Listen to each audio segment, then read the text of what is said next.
मैं अपनी प्रेमिका और पत्नी के प्यार। मैं अपनी पत्नी और प्रेमिका के प्यार का परीक्षा लेना चाहता था।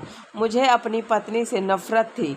हमारे बीच कोई प्रेम प्रसंग नहीं था। मेरी पत्नी को देखकर नहीं लगता था कि उसे मेरे में कोई दिलचस्पी थी। वह बार बार मेरे से बचते फिरते रहती थी। मैं उसके करीब बिल्कुल नहीं जाना चाहता था। मुझे उसकी कंपनी असहनीय लगती थी। एक दिन मेरे बीच और मेरी पत्नी के बीच बहुत बड़ा झगड़ा हुआ। मैं उस पर चिल्लाया और बोला, मुझे नहीं लगता कि तुम मुझसे प्यार करती हो और मुझे कोई नया चाहिए।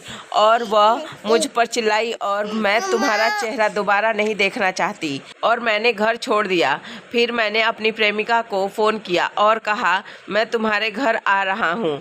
मैंने कहा, मैं सड़क पर एक दुर्घटना देखी और एक व्यक्ति को एम्बुलेंस से हॉस्पिटल ले जाया जा रहा है। उस आदमी की बच्ची छोटी बच्ची की तरह उसके लिए रो रही थी। उसे देखकर मुझे बहुत दुख हुआ। फिर मैंने सोचा कि मैं अपने प्रेमिका के प्यार का परीक्षा ले लूँगा। मैं अपने एक दोस्त के पास गया। वह हॉस्पिटल में काम करता था। मैंने अपने दोस्त से कहा, मैं अपनी प्रेमिका के प्यार को परखना चाहता हूँ। क्या तुम मेरी मदद करोगे? उसने आश्चर्य से कहा, मुझे लगा कि तुम्हारी एक पत्नी है। हाँ है, पर मैं उसे बिल्कुल प्यार नहीं करता। अब मैं अपने प्रेमिका से प्यार का परीक्षा लेना चाहता हूँ।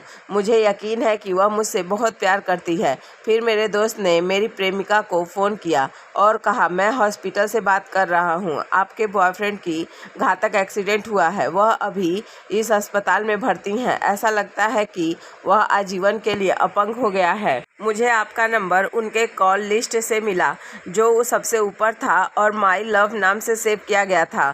उसके बाद जो आगे हुआ वह मुझे विश्वास नहीं हो रहा था। उसने कहा, यह गलत नंबर है। मेरे दोस्त ने एक बार भी उस नंबर पर कॉल करने की कोशिश की, पर उस वक्त उसने मेरा नंबर ब्लैक लिस्ट में डाल दिया था। इतने दिन से जो मैं सोच रहा था सब गलत निकला। फिर मेरे दोस्त ने कहा, तुम अपनी पत्नी की परीक्षा क्यों नहीं लेते? शायद तुमने उसके प्यार की परीक्षा नहीं ली। तुम उसकी जांच करो। फिर उसने मेरी पत्नी को फ़ोन किया, वही कहा जो उसने मेरी प्रेमिका से कहा था। खबर सुनते ही वह हॉस्पिटल में चली आई और मेरे बगल में बैठी थी। और जब हॉस्पिटल आई तो मैं बेहोश होने का नाटक कर रहा था और मैंने धीरे से आँख खोलकर देखा कि वह क्या कर रही है। वह मेरे बगल में बैठकर रो रही थी और रोते हुए बोली, तुमसे मैं बहुत प्यार करती हूँ। मुझे खेद है कि मैंने तुम्हारी उपेक्षा की, पर मैंने तुम्हें मुझे धोखा देते हुए देखा था। मुझे आपने धोखा दिया। मैंने तब से आपकी अहमियत को कम कर दिया, लेकिन मैं कभी आपको इस हालत में नहीं देखना चाहती थी। कृपया उठो, आपसे मैं बहुत प्यार करती हूँ। उसके मुंह से सब सुनने के बाद मैं कुछ नहीं कर सका। फिर मैंने आंखें खोला और मैं रोने लगा। मैं सभी विचारों में गलत था। मेरी पत्नी मुझे निस्वार्थ प्रेम करती है, लेकिन मैंने उसकी बहुत पूछा। मैंने उसके सामने सब कुछ स्वीकार कर लिया और उससे माफ़ी मांगा। उसे कभी ना छोड़ने का कसम खाया। वह मुझे